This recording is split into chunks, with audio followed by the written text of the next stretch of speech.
The following is a presentation of the Belly Up Sports Media Network. What is up? We are back, Triple Cross crew. I'm John at Triple Cross John. That's Casey at Niners Fan Man. We got trades. It's a trade-apalooza, a festival of trades, if you will. We're going to talk about a lot of them, but first, let's talk about how this show works. Every 10 likes on the video on YouTube, we give away a $25 gift card so that you can win swag and sports cards and all the things. So you know what to do. Tap the like button, comment, let us know you're here.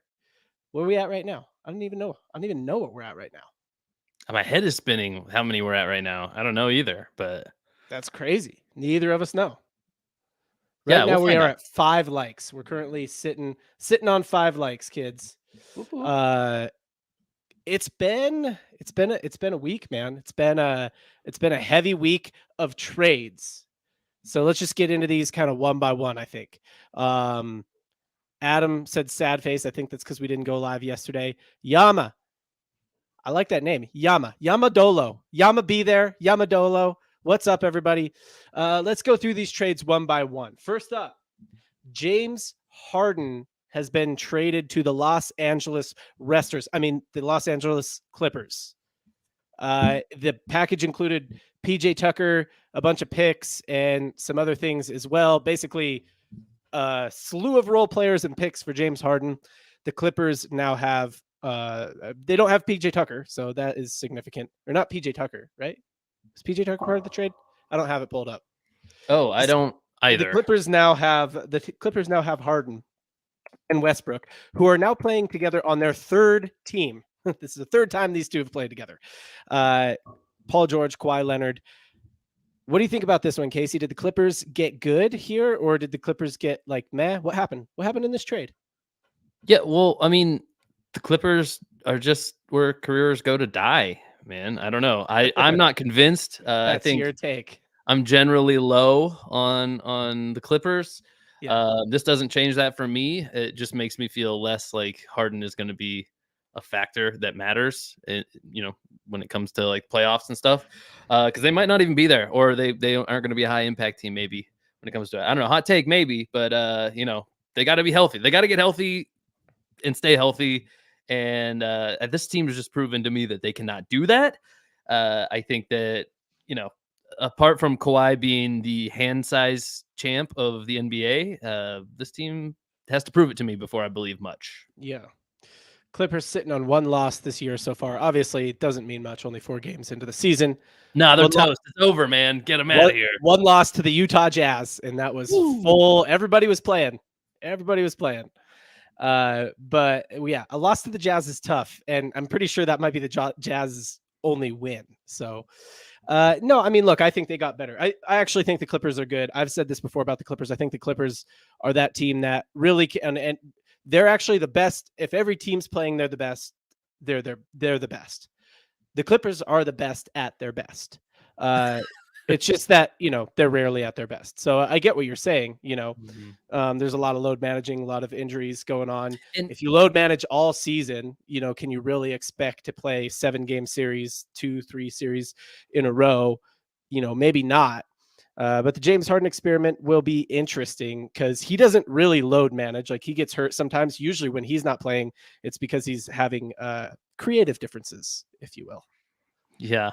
Good point. Even if they can be healthy going into the playoffs, have they been healthy leading up to that, or do they have the chemistry flowing at that point? Who's to say? Mm-hmm. Not me for sure. But I'm rooting elsewhere this season. Yeah. All right. So bottom line, where do the Clippers land? They land playing, baby, playing, and then they're played out. I said that about another team last episode, but you think that this James Harden trade gets them to the play-in and then a first round out? Yeah, I disagree. I think it's do or die for the Clippers. It's now or never. I think we're going to see them in a Western Conference Finals with this James Harden trade. Hot take. I don't know if it's really that hot, but they're better. At full force, they're better than the Suns. At full force, they're better than the Lakers. Only team they might not be better than is the Nuggets. So depending on where the seeding falls, I think that we see them in the Western Conference Finals. Now, that said, there's just a lot of factors that will probably make that not happen. but they're capable of it, and it's going to either happen now or it's going to happen never. So I like it. Let's go. We agree on that, John. It's now or never. We're just on different sides of that equation. We've seen Kawhi win NBA titles with two separate teams, basically a bunch of him and a bunch of also rans. So, I think there's a chance. I think anytime you got Kawhi, you got that puncher's chance. All right, moving on. Next trade is moving over to the NFL. Chase Young has been traded to the 49ers for a 3rd round pick. Let's lay out the trade here. So we got 3rd round pick goes to the Washington Commanders. Chase Young goes to the 49ers. And that's it. That's the whole trade. I right? think there might have been another pick involved, another later pick, but that's the gist of it anyhow. Yeah. Okay. So resident Niners fan here. How you feeling about this one, Casey? Yeah, it's pretty important one. The Niners pretty stocked up on the D-line as it is, but the production hasn't been there in the way that they'd like to see it. It's not exactly a surprise. Bosa sat out for all of training camp in the preseason and basically right until the beginning of the season. So we expected he might start a bit slow, being the reigning DPOY or Defensive Player of the Year. He's now paired back up with his ex-college teammate. They played together for the 2017 and 2018 seasons at Ohio State. And coming into the league, actually, people might have forgotten this because his career has kind of been a roller coaster, but Chase Young was the Defensive Rookie of the Year in 2020. So to really young guys who have chemistry together, they've already played together, they are the perfect scheme fits for this Niners defense. I expect that these guys are going to turn up to production now. This is an immediate upgrade that they can use. I expect, I expect him to come out in full force in the first game. They have a bye week this week, so they have 2 full weeks to kind of prepare and get everything sound and have him schemed up. Those two combined for 33 sacks in the 2 seasons they played together in college. I think we're going to see something around that number over the next season and a half here, or season. I guess we don't know if he'll remain on the team after this year. This is a contract year for Young, so kind of a rental. But hey, if it's what puts him to the top of the mountain, gets him finally to the Super Bowl and Super Bowl winning champions, then I like it a lot. I guess that's a lot anyway, though. I guess that's my question. Does this really matter? What difference does it make? Are they actually more of a contender now than they already were? Where did you have them before, and where do you have them now? Again, a lot of people projected they'd be a top 5 defense this season. They were last season anyway. They didn't really get any worse over the offseason, but the production, I would say, puts them more in the top 10 so far this season. This is an immediate upgrade to one of the most important positions on a defense. I think if you were worried they wouldn't finish top 5 defensively, I think that is now, barring injuries, all but a guarantee. I mean, I cannot imagine that it goes another way. So it gives them the same chance they had last season. They're going to have a top 5 defense now. And the offense looked like they were unstoppable last season until Purdy got hurt. Now maybe they don't look quite that way, but they're being given that chance. They're getting that mulligan. Yeah. If the offense can prove it and do what the offense did for the first 5 weeks of this year, what this move means is the defense should do its job and then some. So you can't blame it on the defense if the team isn't good this year, I think. Yep. Just a reminder for everybody who's watching, every 10 likes on the video, we give away a $25 gift card. You can win swag. You can win signed NFL jerseys, signed NBA jerseys, all that kind of stuff. So get the likes up on the video. It looks like we're at 8 right now, and there's currently 7 people watching. I know there's 2 of you who have not liked the video yet. Once we get to 10, we owe you a $25 gift card. If we get to 20, we just go ahead and do it. We do the $25 gift card. We spin it. We got a little wheel we spin. But if we don't get to 20, if we only get to 10, then we do it at the end of the show on our private kind of watch party community. Yama says it's now or never. I'm pretty sure she was talking about the Clippers, a little bit behind the scenes. She was. Works for both teams that we just talked about, though. Now or never for the Niners as well. I mean, Washington has been big time sellers. I feel like Chase Young for a 3rd round is kind of a steal, honestly. I mean, if you're a win now team, but let's say a mid team, right, where it's a 3rd round, a Chase Young, kind of equal that. If you're not rebuilding or win now team. I still feel like Chase Young for a third is a steal. Although that said, I'm lower on draft picks. I think there's plenty of third round draft picks that never get as good as Chase Young. You know what I mean? Yeah. So his other defensive end from Washington got traded off as well. So Washington's D is taking a huge hit this week. Yeah. They traded away Montez Sweat to the Bears, which is Washington not just getting hit in the D this week. Yeah, but to your point, not a win now team in the Bears, so really similar situation. They had to pay more, so it's not a rental. He's not going to see free agency. They have to pay more because probably it's a bad team, and they're going to look to re-sign him, I would assume. Otherwise, what are the Bears doing? But that's such a Bears move anyway. Maybe they will just they're trying to screw up. That's what they're doing. That's their main gig. They're like, I mean, I don't know, guys. We won a game or two. We need to do something here. We need to do something to mess this up. No. If you were on Washington's D before, it's time to get off Washington's D. Get off the D. It's not good anymore. You're overdosing on vitamin D in Washington, you guys. All right. Last trade. This is kind of an injury trade combo. We got Josh Dobbs traded from the Arizona Cardinals to the Minnesota Vikings. Kirk Cousins is injured, out for the season. So Josh Dobbs is no longer with NASA or the Arizona Cardinals. He's now in Minnesota with the Vikings, traded there to take over for Kirk Cousins, presumably for the remainder of the season after this week. Casey, what do you think about this one? I have thoughts as a Vikings fan, but I'll kick it to you first. I like it, honestly. I don't know his contract details, but I can't imagine he's getting paid all that much, being a backup quarterback. And at this point in his career, I mean, he's a young guy. Don't get me wrong. I don't mean to say he's like some old journeyman, but he is a backup in most people's eyes. Yeah, he's kind of this like fringe guy. He's like a high end backup, I think is fair to say. He seems high ceiling, low floor, kind of. There's lower floors for sure, but he's an unknown to some degree still. Even though we've seen him play a little bit, we've seen just enough to still have more questions, right? Like we haven't seen enough to say like he sucks. We also haven't seen enough to say that, oh no, he's the answer for somebody. And that makes total sense why the Vikings would do this, right? Because the Jikings from the Minnesota Jikings. Yeah. The Vikings are sitting now at 4-4, which isn't a bad record. It's 500. You know, Justin Jefferson's on the mend. He'll be back sooner rather than later. The team's going to get a little bit better. They're stuck with Jaron Hall, who we all know is a superstar in the NFL. Yeah. NFL superstar Jaron Hall. Yeah. He's been named the starter this week, so that's not going to change. That was before the acquisition of Dobbs, but it's a lot to expect a guy to be ready to go in 1 week. Even though we already did it once this season with Arizona before week 1, the Vikings are going to give him the privilege of sitting at least a week before he has to start for a team, which is nice. He's going to be able to learn the playbook a little bit, and I would assume he takes over the starting role, barring some Jaron Hall absolute breakout game. But if he shows the coaches what they want to see, he'll stay the starter. Either way, they should have an okay starter. That's what Josh Dobbs represents, is an okay guy. He should have more talent surrounding him than he did in Arizona, especially when Justin Jefferson comes back.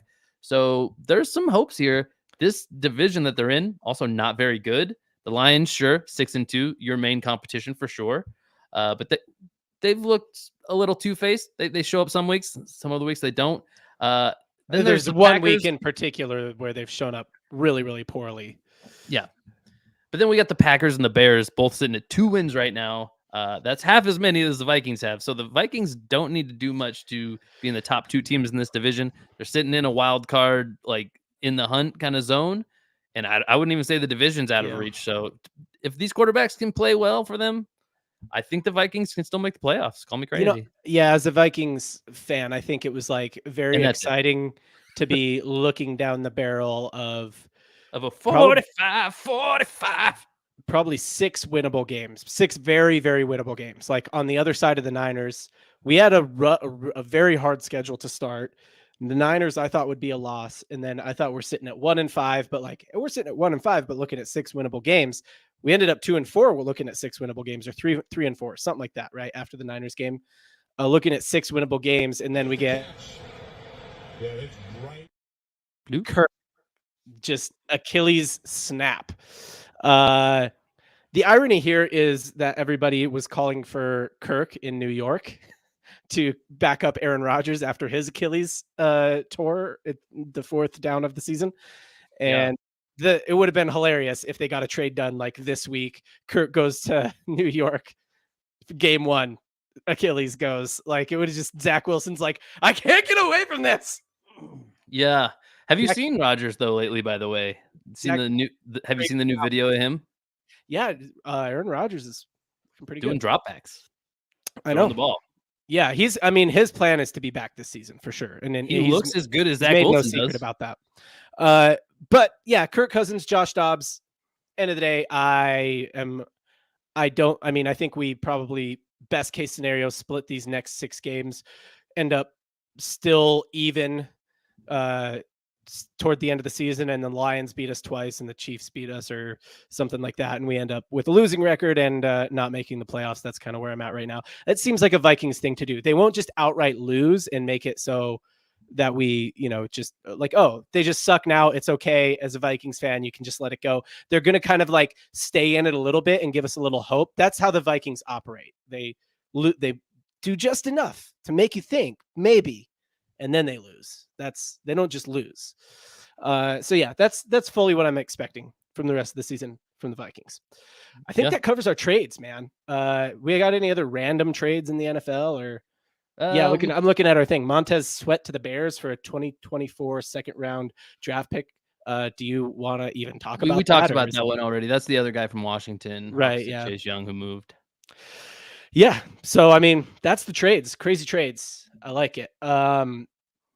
What are we sitting at? We're sitting at 10 likes on the video. That means we owe you guys one $25 gift card. Here's how that works. If you've already liked the video, head over to our private watch party community, playback.tv/triplecross. There's a link in the description. You can watch the show there. It's live there.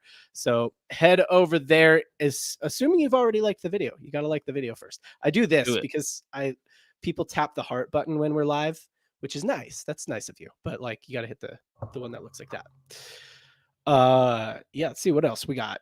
The hockey thing, dude. Have you seen the hockey? I mean, I know you've seen the hockey thing because you told me about it. I told you about it. Yes. Yeah, I've seen it. It's kind of wild. So Matt Petgrave is the guy's name. Matt Petgrave decides to go Karate Kid during a hockey game. Does a full-on like flying, spinning back kick, Danielson straight to the neck of Adam Johnson, who's a former NHL player. The skate cut Adam Johnson's throat, I guess, in his like jugular, his like vein right there, and he bled a lot, and he bled out, which is sad. I guess I'm kind of making light of it here, but it's sad. If John doesn't laugh, he'll cry. Yeah, I might cry a little. Heartless. So, yeah, condolences to Adam Johnson's family and all of that. But there's some, I guess, hockey fans. I'm not a hockey expert, not a hockey analyst, but hockey fans are like, yeah, Matt Petgrave, freaking give him the death sentence. Yeah, I mean, there's put him in the chair. There's 2 sides to this, I guess. You can look at it like, hey, it's an accident, or you can look at it like, hey, that was like at least sort of intentional. We all know about in sports there are such things as intentional fouls. That's real. This guy does have this Matt Petgrave does have a bit of a reputation within the league, supposedly. Of being a dirty player. I believe he does lead this league in penalty time by like a significant margin. Yeah, I mean, he's an enforcer. Yeah, I think he's hurt some other guys in the past. Like that's his role a little bit. And just by hearing us talk about it, you can't really develop an opinion on it. You really shouldn't. And for that reason, we do have a clip. I'll put a squeamish warning out there. If you're a little bit squeamish, you got the full like with the blood version here. Yeah, there's some blood. The video quality itself not super. Like you aren't going to see anything too graphic because the quality itself isn't that good, and there's only a few seconds at the end where you'll see some blood. But you really can't weigh in on whether or not this is even intentional or not without seeing it. That's kind of where I started to lean against, like, hey, this guy kind of did this. Like, I don't think he slashed the guy's neck on purpose, but it looks like a kick that was thrown as opposed to just some, oh, whoa, what a weird exchange of players. Anyway, here, let's pop it up on the screen. What do we got here? Here it is. Okay, so he's right. Yep. There it was. Maybe just run that part again now that everybody knows where he is. Okay, yep. So we got this guy in the red coming across to the guy in the white there, and you can see the leg go up there a little bit. Mm-hmm.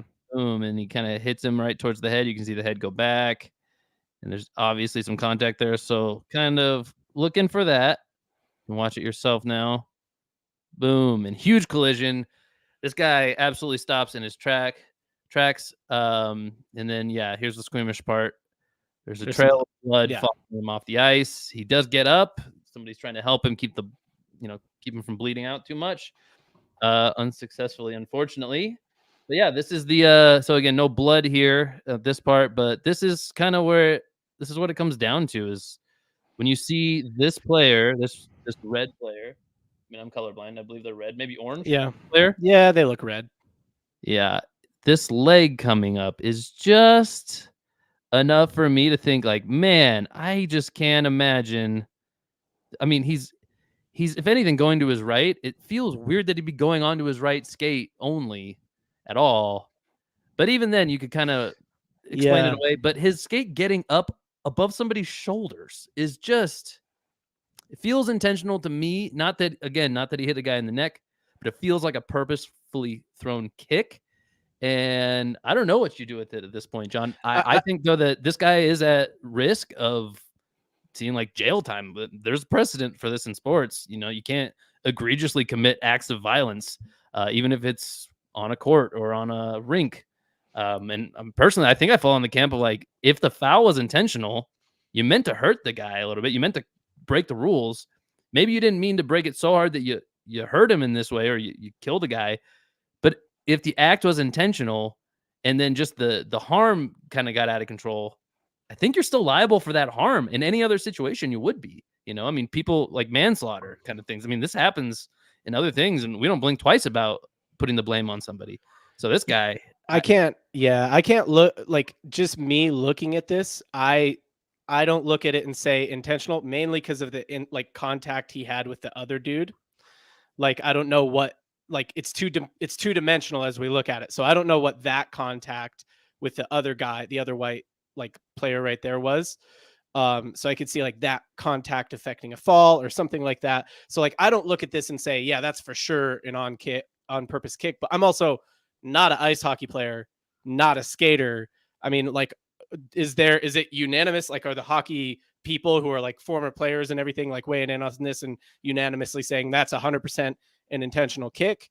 Or is there like, are we split on this or what? You know, I don't know. Do you know what the temperature of that is? Yeah. First off, I mean, I know on the screen it might be a touch smaller for you guys. I have a little bit better view of it. That contact there is pretty minimal. If anything, it looks like it's just like arm to arm. The bodies don't touch between that first white player and the guy who throws the kick. It looks like the skates might touch, but like, again, I can't really tell. I don't think they do. Again, that's just me eyeballing it too, but it looks to be some daylight there in between. Definitely some arm contact, like hand fighting stuff is all that for sure is there a little bit. But to your point, to your question, yeah, it does seem like the commentary I've seen from hockey players is that, yes, the kick is an intentional kick. This just is too weird of a place for your skate to end up for it not to be an intentional kick. I think, again, most of the stuff I've seen, they go like, this guy didn't mean to kill the guy, did mean to kick him though. And that's where I mean, this is in Europe, by the way. I don't know if we said that at the top, but I don't know what their laws are like either. That's also another big wrinkle in this. But if this happened in the US, you know, just given that it seems like an intentional kick, like I said, I think you're liable for all the damage then. And I think I wouldn't say it's murder. And again, in Europe, who knows what they call it, but it feels like I mean, what do you say to this guy's family? Like, oh, sorry. Unfortunately, you know, you're what I assume the breadwinner of the family is gone. I don't know who he's survived by. I would imagine this guy's liable for stuff. You can't just go around doing this stuff. You can't. You just can't. Or else, why wouldn't all the enforcers just start throwing their skates up higher? Like, yeah, I think in the U.S., in terms of criminal charges, I'm not a lawyer. Don't even play one on TV. In terms of criminal charges, the burden of, I mean, there's a justice system, right? So it's not the court of public opinion. As far as I understand it, the burden of it would be the burden of proof to prove that the kick was intentional, basically, which seems hard to prove. Like, You know what I mean? Hard to prove beyond reasonable doubt. Was it intentional? Maybe. Like we can all say, yeah, I think it's intentional, but Yeah. like to actually prove it beyond reasonable doubt seems tough if he says it wasn't. Well, even if it's not intentional, like I said, in manslaughter cases where you're driving a car and you hit somebody out of negligence or something, I mean, that's not intentional. Right. We all know that. So then it You're would still be, is liable. it negligent? And that's where I think sports probably protects him, right? Is that it's like if there's a like somebody blocks someone in the back in football or tackles them or even targets them, right? It's a foul, but that's probably where sports starts to protect you and says like, yeah, you can't really be like actively negligent. It's not like you're driving while you're sleeping or something like that. So I think that's, I don't know, illegal. Adam weighing in the chat here. Reckless behavior could lead to manslaughter. Look at you with the accurate legal assessment. Okay, so yeah, he says burden of proof would be to prove that this is an intentional kick in the U.S. at least. Yeah. That seems hard. I'm not saying that it's not. I do think maybe it is an intentional degree or an intentional kick, but I think it might be hard to prove. That said, though, I would like to see some penalty for this guy beyond just like being banned from the league or whatever the league can do. Exactly. You know what I'm saying? Yes, the circumstances now go outside of hockey, so it feels like the punishment should too. Again, this is all based on, I believe it's intentional. Again, proving it beyond a shadow of a doubt is going to be tough, but reasonable doubt isn't the same. Reasonable doubt. This does it for me. A skate should never be that high, and he doesn't look to be completely out of control. I mean, look, I've read some lawyer books. I think that the move here would essentially be to bring in several expert witnesses that have hockey expertise to try and get them to say that this is definitely an intentional kick, right? And maybe if you could do that to an overwhelming degree in a court, that is beyond a reasonable. That's what beyond a reasonable doubt means. Beyond all doubt is impossible, right? Sure.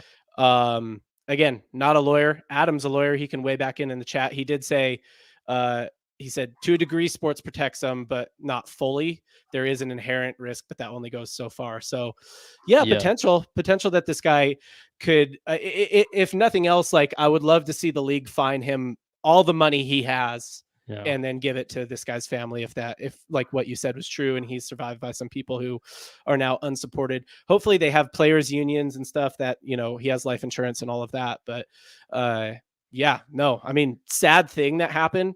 I'm always very hesitant to call for someone's head, just like I'm hesitant to cancel somebody. You know what I mean?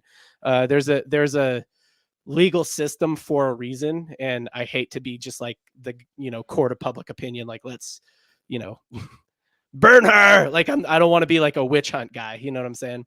So I don't know. Maybe being the voice of reason isn't the move here, but I'm hesitant to be like, yup, just whatever the worst sentence we can give this guy, let's do it. I feel like the voice of reason, but that's your take. I feel like it's reasonable, but that's what reasonable doubt is, I guess, is some people are going to doubt it, some people won't. But like I said, there is precedence. Sports doesn't protect you completely. Basketball player gave an elbow to a guy intentionally, and they put his ass in prison for it. Just too egregious. So I think if you can, I do think it does matter if this is intentional or not. I don't think it's the same as like manslaughter. Yeah. But again, there's a lot of scenarios where I'm like, in any other place, this guy would be held responsible. I definitely think that he should be in this one. So that's my take. And to your point about the basketball thing, like I don't think it was even during active play, right? Like I think it was, yeah. Like I think it was like on dead ball or they were off ball. Like it was like not part of the play. In the basketball case, it was like a high school game or something like that. Right? It was during play, I think, but he didn't have the ball. It was off ball, but not dead ball, I don't think. Yeah, I thought it wasn't during play, but it was. We're talking about the same one, right? It's high school. It was like a high school game several years ago. San Antonio or something. I thought it was like not even during play, or it was during dead ball, or if it was during play, like it was not during they were at least like skating toward each other in the same area as the puck, right? Like as far as I understand the basketball one, it was like they're not even near each other, and he's like pop. And it might have even been during a dead ball.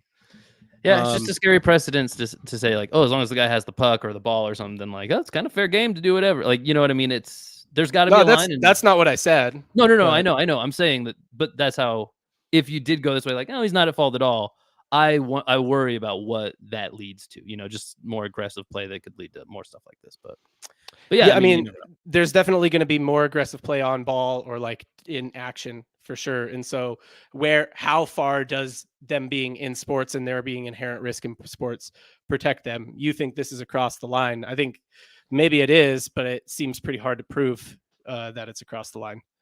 Yeah. But yeah, I mean, I think that's, where we are. Okay, so bottom line here, what do you think should actually like happen to this guy? Like if you were judge, jury, and executioner, what would be your sentence here?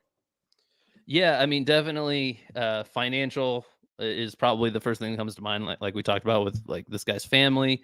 Again, we don't know all the details of his life, but I would say that's the most important thing to protect. I would say another, given his history too, it's not like that doesn't get taken into consideration for any crime in particular, and also within sports, even when we're not talking about crimes for just rule breakers. The more you do this stuff, the more it should put a blemish on your resume. I think some kind of expulsion from the league isn't a bad idea, even if it's not legally forced. The league probably is like just a PR thing. They probably should get rid of him. No one player is worth this kind of bad publicity, I would say. Right. And so, I mean, he's going to be punished in that way and financially. And I mean, the real question is, should he go to jail, prison? And I see both sides of that, but I think I lean on the side of like, yeah, I think you think he should actually be tried and convicted of if you were judge, if you were judge, jury, and executioner, you're convicting this guy of some sort of crime, maybe manslaughter. Yeah, and that's not how it works, but for sure. But yeah, I think you got to go through the motions of this at least, and let people have all the facts and make the decision. And I wouldn't be surprised if he does land. You would at least want a criminal trial. Sounds like. Yeah, absolutely. I mean, the guy's dead. Like, that's a pretty big deal. Yep. No, I mean, I don't disagree with a trial. I think, I think I'm hesitant to call him guilty when he hasn't been tried. Is really the only place that I'm at. All right. For a trial. Okay. Put words in my mouth. Well, I didn't put words in your mouth. I'm just saying like I'm not going to call him like guilty of intentionally kicking that guy. Yeah. If I were on the jury, I'd have to be convinced that he doesn't deserve a punishment, I think, is the side I'd be. Right. Yeah. I think I'm just more neutral. I could be convinced either way still. John, pro-death in sports. I get it. It's okay. Yeah. Dude, you go out there. Those are the risks. Yeah, I guess. It's a rare risk, but it is one of the risks. All right. I think that we've talked that one out. I think we've sufficiently hit that one. Us and all the other YouTubers. Reminder to everybody, every 10 likes on the video is a $25 gift card. Let's move to NFL. Let's move to something a little bit lighter, a little bit less like dying. Who died in the NFL? Let's not die. Yeah, let's not talk about dying anymore. That was a real bummer. Like, feel bummed out now. Yeah.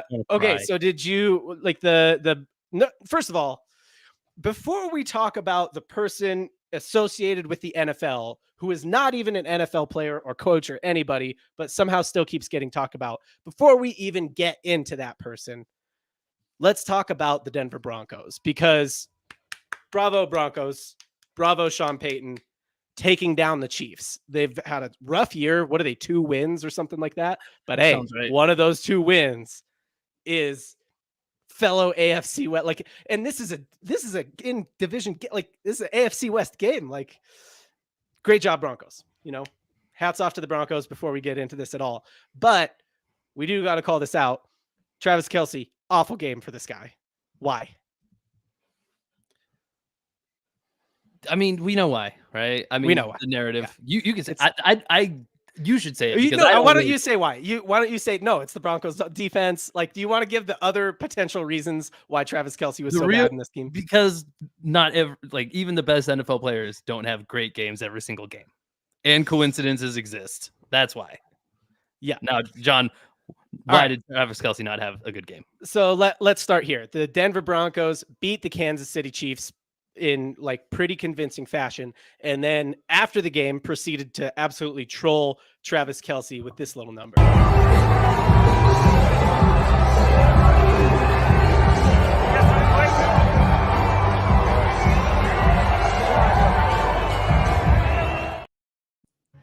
So yeah, Taylor Swift, not at the game. It wasn't a primetime game. She's not going to be at the game.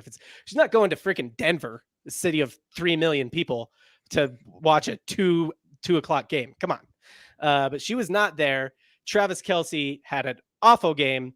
Last week, it was pointed out that Travis Kelce plays really well when Taylor's there. So, he's showing out for his girl. They even talked about it on their pod. Here's that clip. Last thing for the Chiefs game, as we all saw on social media, Taylor was in attendance, and it's turning out that it was good she was in attendance because they put your stats up when she's at the game and when she's not at the game. I don't know if you're aware of this.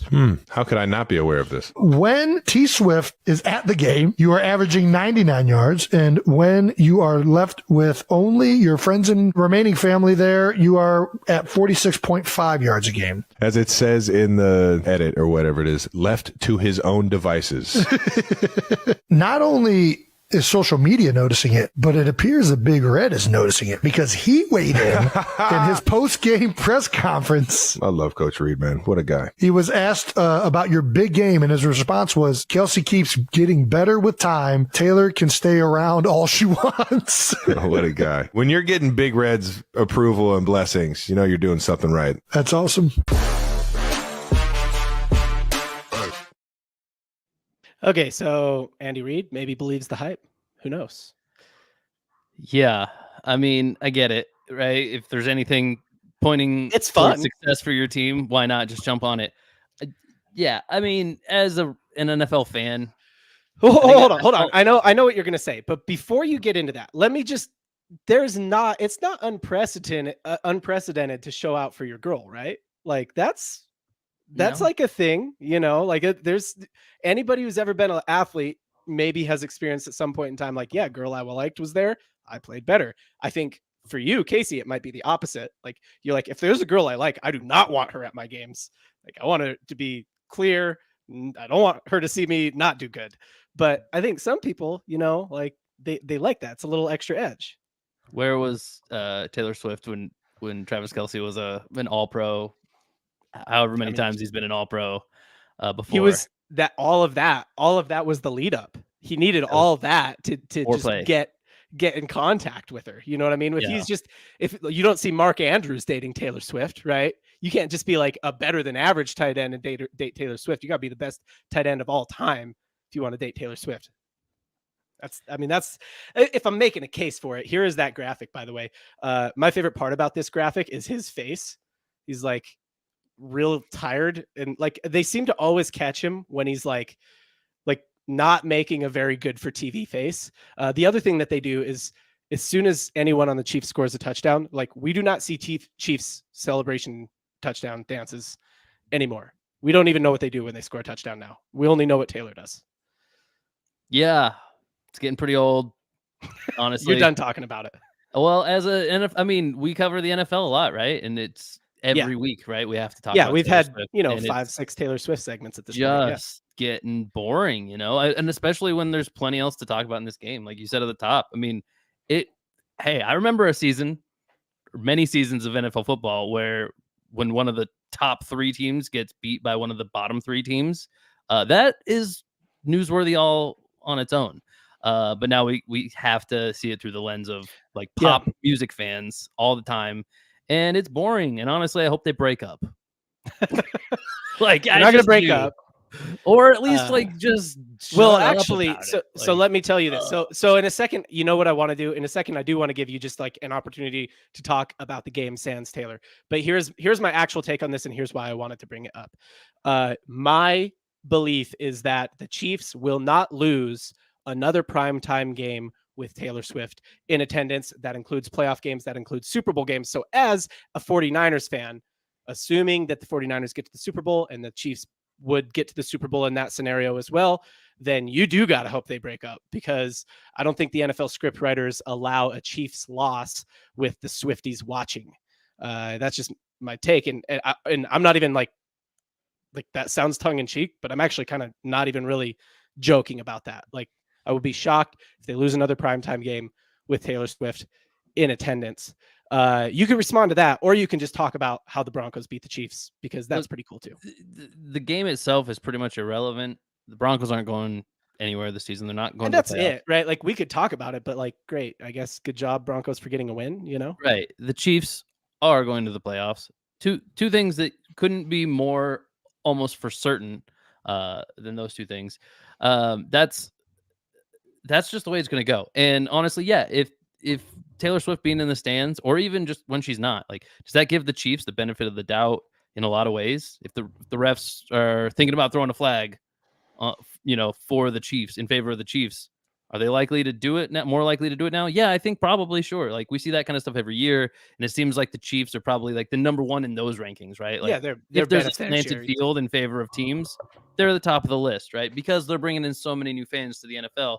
The NFL just kind of has a problem, not even like a full blown problem, but they do have a tendency to sort of forget about their old fans, their tried and true fans. I mean, Yeah. we've seen it with something like We've the seen that Madden with franchise, some of their the Madden franchise, right? and Like some of their they just different make like back of the initiatives. box like features that'll sell to new fans that are just kind of seem cool, but they're not. The game gets Yeah. worse and worse most years, and real fans of the game tend to dislike the new ones more often than not. This one, a little bit of an exception, but yeah, that's what I see in this situation. Is they're just making it so that new fans will love these games. And yeah, maybe that gives them an easier path to the Super Bowl. I can get behind that. I don't even think your prediction is that crazy that they'll win every primetime. Let me be more clear about my prediction then, because I think what I'm saying, and this hurts me to say, because I've always been, when people say NBA scripted, NFL scripted, I'm like, look, maybe it's a little covert, but it's not overt. There's no overt scripting happening here. And I think what I'm saying in this particular situation with the Chiefs and Taylor Swift, and like this whole kind of NFL x Taylor Swift Eras Tour collab that's happening, I think what I'm saying is that I think we're going from covert to overt. And this is like, if she continues to come to the games on primetime television, I think we're going to see overt Chiefs winning. It's not just maybe there's a flag here, maybe the ref leans this way. I think it's like going to be overtly known that the Chiefs are supposed to win. Will we ever know that?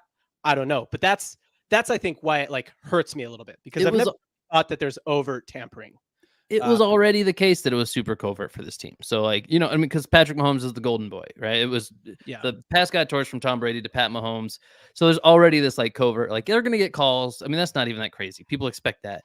But yeah, with this on top of it, it does become a little bit too much, maybe. And maybe Kelsey plays a little bit better when she's there. Maybe there's some truth to that, but I think that's a minimal factor in the whole. Right. Yeah, that's a joke. The NFL, how much would you just pay Taylor to show up to all of their games?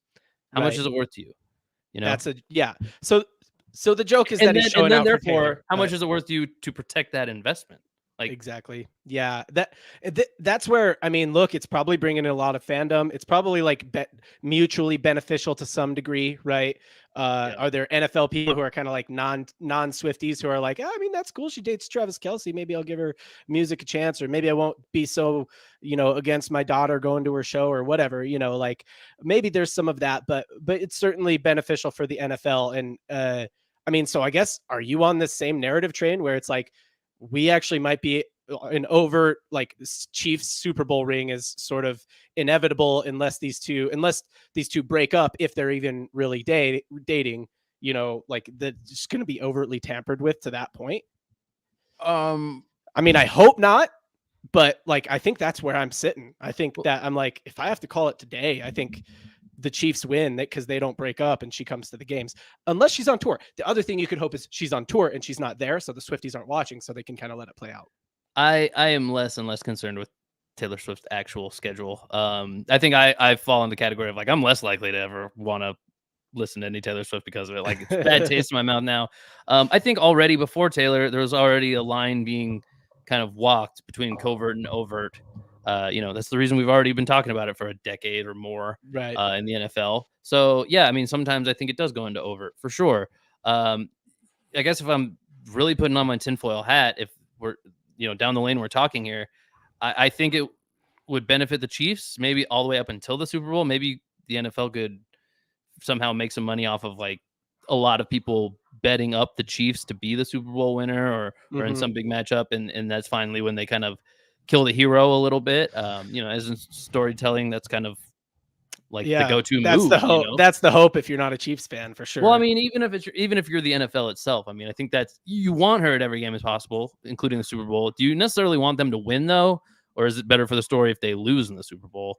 That's complete narrative street. I don't really think that's the situation we're dealing with anyway.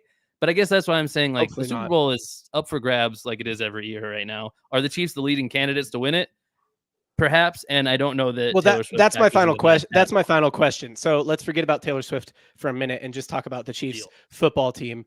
They're real good. I think there's been a pretty big red flag for the Chiefs, period, and that is their offense seems to be Travis Kelce, Patrick Mahomes, and Isaiah Pacheco, and then like not good.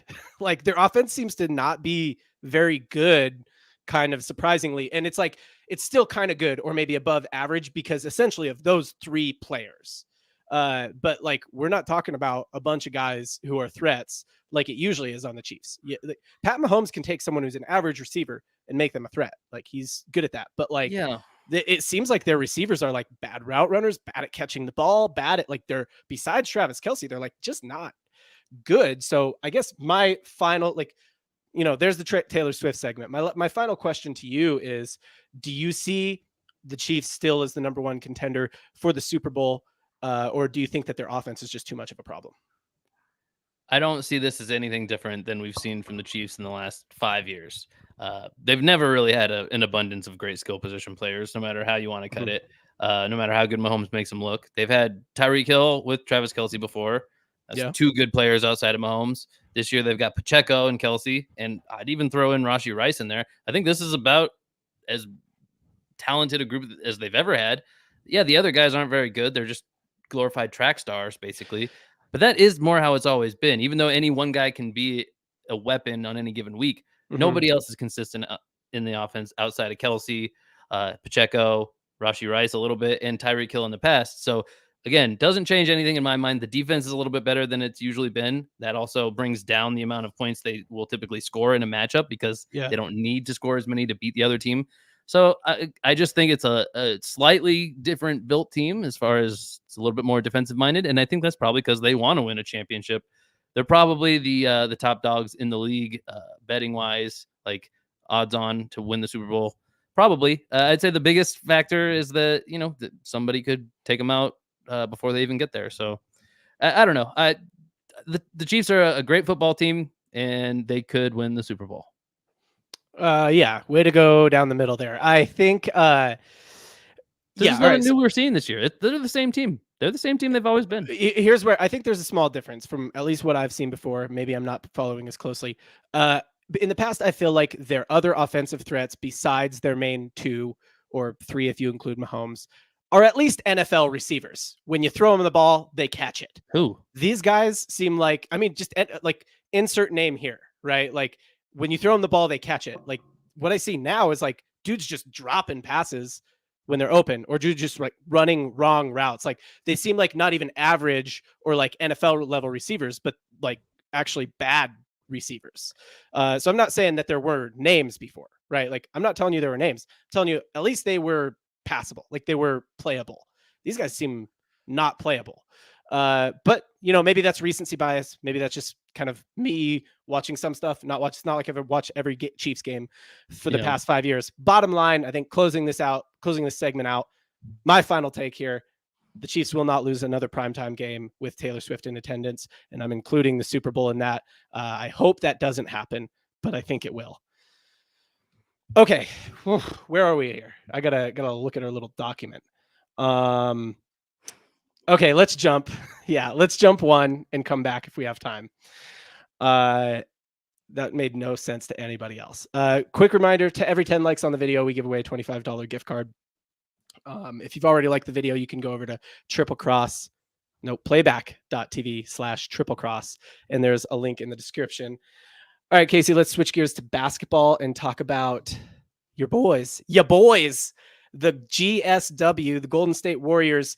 Before we get into this, what we're going to talk about is if Chris Paul makes the Warriors a cheat code, because this is what he's done in every team he's come into. He's taken a team that is at this level and he's like a force multiplier, right? Yeah. It's like they don't get him. If Chris Paul's this good and they're this good, He doesn't make them this good. He makes them this good, right? That's what Chris Paul has done for his whole career. And everybody's like, well, he's old now. He's 38 or whatever, however old he is. He's not going to do that with the Warriors.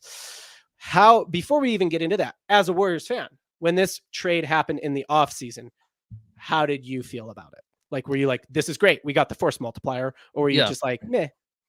We talked about it on episode. I've had more time to think about it, but my thoughts haven't changed too much. First off, as the Warriors fan, the thing I was most immediately excited about is that we didn't hemorrhage value. We got somebody of at least like value back, and we got rid of Jordan Poole in this deal. Yeah, so I think you said if nothing else, it's addition by subtraction. Yeah, getting Jordan Poole out of there. Poole was just not clicking. I don't think he's a terrible player, but it just felt like he's a chucker. Didn't fit, like he wasn't the least talented guy out there, but just didn't feel like he added much to the squad. Jordan Poole is a chucker, which is Washington's a great place for him to be, because it's like, we don't really win games here. You can chuck up however many shots you want. Right. And with Chris Paul, I mean, I'm a huge fan of guys who play like this anyway. I'm a big fan of these like glue type of guys who kind of bring the team together and maximize the potential of everybody on the floor. And even though there was some bad blood with some of the Warriors, and little Taylor Swift reference. I like it. Oh man, Chris Paul and like Draymond and some of the other guys on Golden State. To me, that almost sure it's a narrative, and I'll see what I want to see, but that almost says something positive too. Like, why would you go after a guy who some of your teammates might not be huge fans of? Like, you must really think he's the right guy for the job, then, right? Like, it. Otherwise, you would just get somebody sort of like him who your team already doesn't hate. But I mean, as far as I've seen from all the reports, the team's getting along really well. So no harm, no foul there as far as the old relationships. And they're playing good ball, and it feels like more of a team than with Poole there. So I'm real high on this trade. I think that they're, I think you said earlier in the episode something about teams that can compete in the West. And I don't think you said the Warriors, the top like 3 or 4 teams, and easy to forget. Yeah, I think they're a little easy to forget with last year. They were like kind of underwhelming. Sure.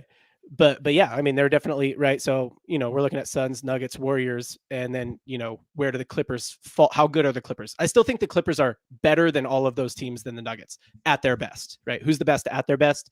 Still think it's the Clippers, maybe besides the Nuggets. That's kind of an aside.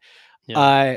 Here's the thing that you just said that is like the key to this is what the Warriors do better than anybody is they have a coach that actually matters, right? So you can put me on record by saying in the NBA, coaching doesn't matter, not nearly as much as it does in the NFL.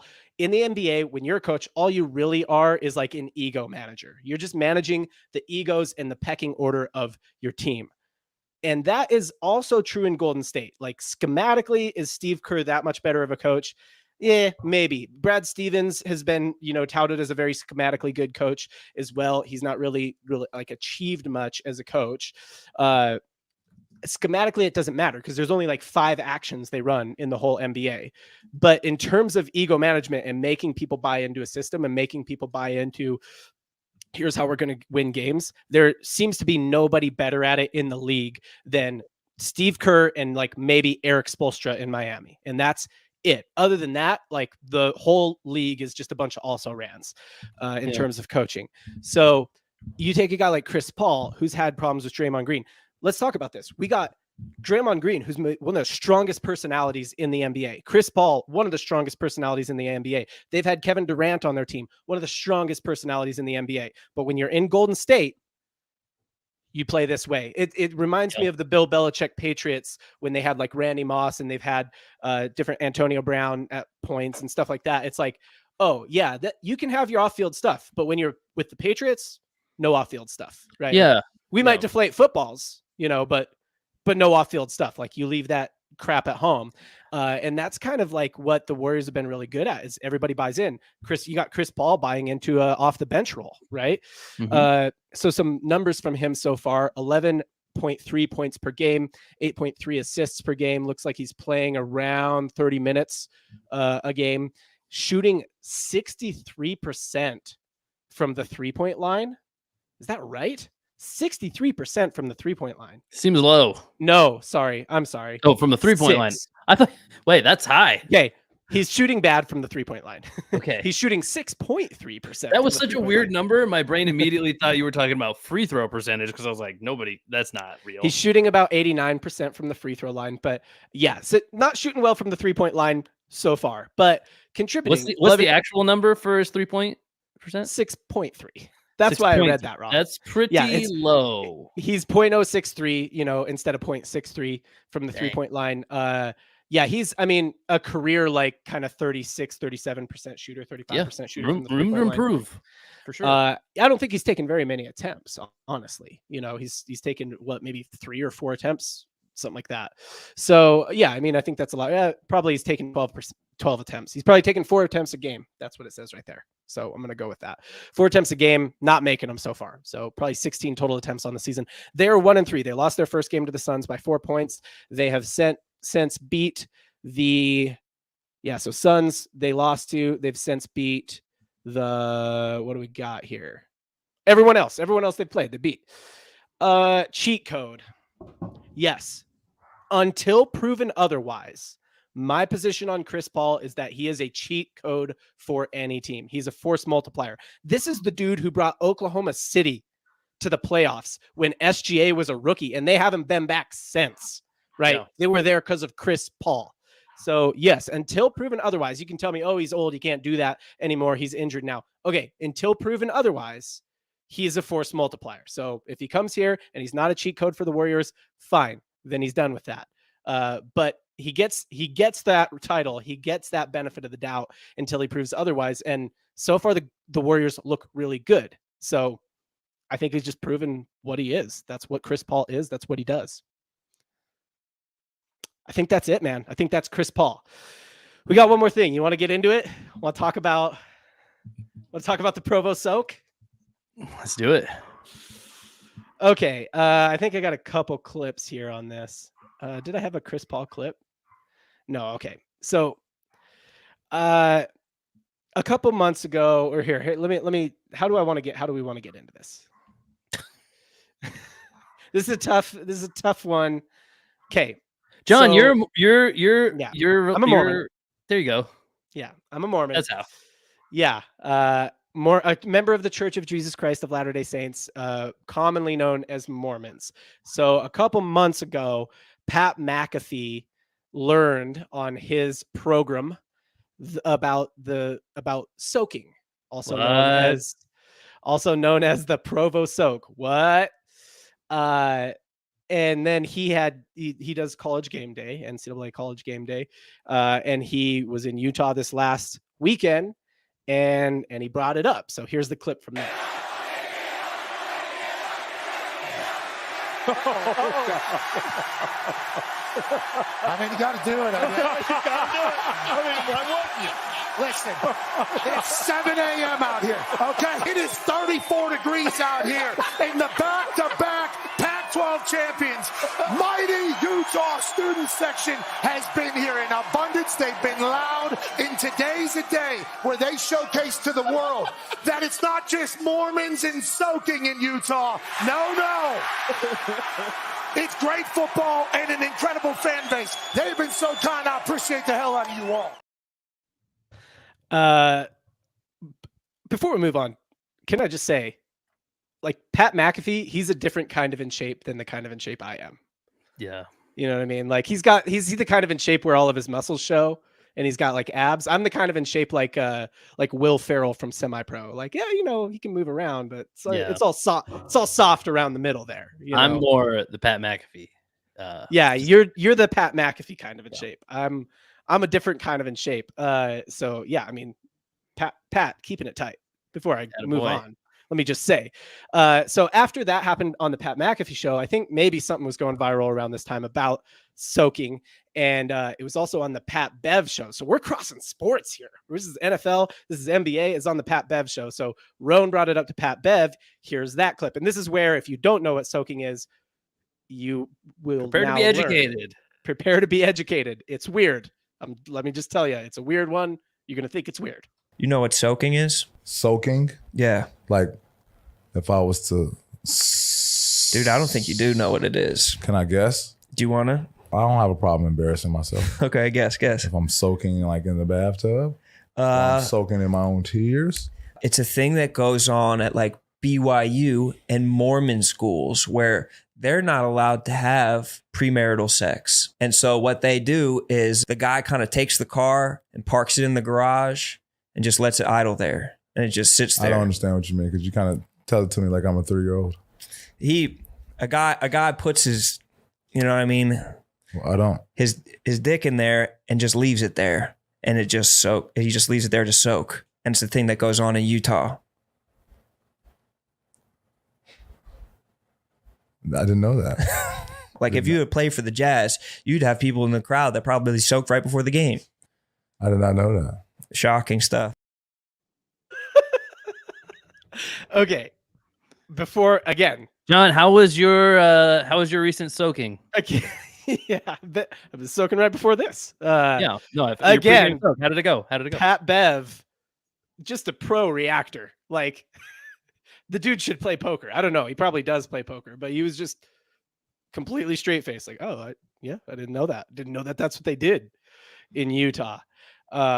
Also, he said, explain it to me like a 3-year-old. I don't think I would ever use the term dick with a 3-year-old, but Why hey, would you be explaining what soaking is to a 3-year-old ever? that's the other problem. Pat's like, explain it to me like a 3-year-old. Rowan should have been like, we're not going to talk about it then because you would never explain this to a 3-year-old. So, John, these are your people. I these think are a my lot of people I'm are part wondering. of this soaking culture. Yeah. You're the soak master. And a lot of people are probably wondering, like, okay, this is like funny stuff, funny to talk about. Yeah. But is it real? And Is this real? I think you're the expert on it. Does it actually happen? Yeah. How often does it occur? Yeah. Is this okay? Well, so I think honestly, I think there's just like a little bit of a misunderstanding here. This is just how Mormons have sex. Like we just with our wives, everything. We just kind of lay there, right? You got Extremely 7 lazy wives. It's a lot of work. You just lay there. Like it's how you kind of do it, honestly. All joking aside, my opinion on that, my take maybe is different on this. So that specific act of like laying completely 100% still, does that ever happen? Has it ever happened? Probably somebody somewhere's done it. Probably somebody who's not even Mormon has done it, right? Like probably somebody somewhere has done it. I think it's incredibly uncommon. And I would go so far as to say, like, no, soaking's not a thing. Soaking doesn't happen. And I would even say soaking has never happened. People have had sex and people have not had sex, but soaking, that's not a different act than sex. I hear you. I agree. You're It's like, probably very agreed. rare. I just refuse to believe it's not real. I think just the fact we're talking about it, it's real. I mean, You know? it's real as an idea for sure. It's very real as an idea. It has got some juice right now too. It's soaking's got some juice. Yeah. They're soaking in that juice. Okay. So if anybody who knows me sees this, because this is the other thing is like, oh man, am I going to say some Confessions of a soaker. Go ahead. If anyone I know who knows me sees this and knows somebody who like has admitted to it, because that's the other thing is very few people would admit to this. I think there's probably somebody on the internet who's like, creates like a, ex like anti-Mormon content or like ex-Mormon, ex-church member content who would probably was like, yep, it's a thing. I totally did it. Well, I want to know any active members that I know, like reach out to me and tell me like on Instagram or whatever. Yes, I actually know somebody who's done it. I want to know how common this is. I don't think it's common. I think maybe somebody somewhere has done it, but I also think we're talking about like a very subjective, like how much movement do you do during sex? Probably different amounts for different people, right? Like we're already talking about a very subjective continuum of like how much movement is there. So I mean that's kind of where I'm at on it, is that I'm like, maybe some people just don't like a lot of movement, God likes no movement. That's why he told the Mormons to soak, John. God is a T-Rex. You need to read up on your scriptures because I'm not liking what I'm hearing from your side of the video right now. God is a T-Rex and his vision works based on movement. So if you don't move, he won't see you. He basically his way of looking at it is he puts in one of those motion detector lights And if the lights go off, I mean, you're going to hell. Yeah, that's it. that's my understanding of it. You got to keep the lights John from already going laid out how, like, from inside how it looks. From the outside looking in, from inside the soak. Yeah, inside the soak. That's our new podcast coming out next week. New podcast spinoff, Inside the Soak. Inside the soak. We only interview BYU players for any sport. Yeah, not bad. I like it. I like it. But yeah, from the outside looking in, I go by the motion sensor rule. Like if you're outside your garage, if you were soaking and it stays dark, you're good, baby. You're all good. If anybody in the church is seeing this and is considering soaking, super weird. How did you come across this podcast? But for fun, let me just say this. 1, it's sex. 2, it's kind of a dumb way to like do stuff that you're not supposed to do. Because Casey, for example, you, non-member of the church, let's say you and I take our pants off and do hand stuff and touch each other's bathing suit parts. Or let's say we do it with a girl. All right. Like you and a girl touch each other's bathing suit parts with your pants off. Did you have sex? That's all you do though. That's a subcategory of sex, but it's a loose. Easy to kind of justify to yourself that you didn't have sex though, right? Easier. Now let's say you soak. Did you have sex? Like how easy is that to justify to yourself?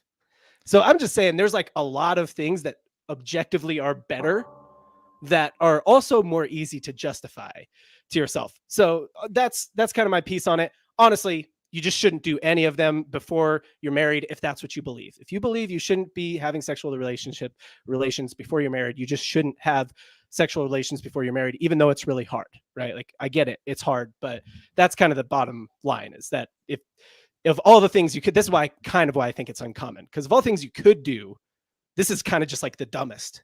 Soaking is not for the faint of heart. And honestly, I don't know if I agree with you. I mean, what is better is subjective. So yeah, I mean, look, some people like no motion. And you believe, also if you believe it is a valid loophole, I say soak on, baby. If you believe it's a valid loophole, you're wrong if you're at least a member of the Church of Jesus Christ of Latter-day Saints. Then you don't have faith.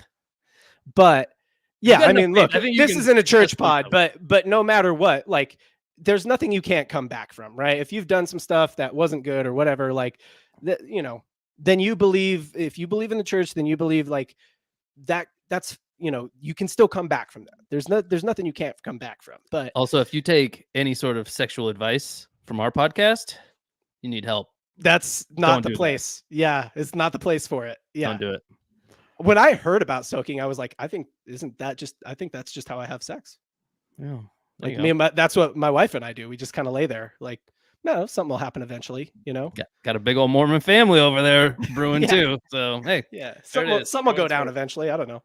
I think that's officially the show, y'all. On that note, that's the pod. Yeah. If you're listening on audio, Apple Podcasts, Spotify, anything like that, please rate the show 5 stars. Unless you're like, that was weird, I didn't like that at all, then maybe just wait till next time. Listen to the next episode, and if that's worth 5 stars, then give us them 5 stars. Give us a review. Tell people how awesome it is. If you're on YouTube, hit the subscribe button, hit the bell icon, and then it'll give you an option and just say all. I want all notifications, because every time these guys are live, they're giving away $25 gift cards. Speaking of $25 gift cards, we're about to give one away. So if you're still on YouTube, head over to playback.tv/triplecross or hit the link in the description. I've been John, and that's been Casey. Say something, Casey. Something. Bye.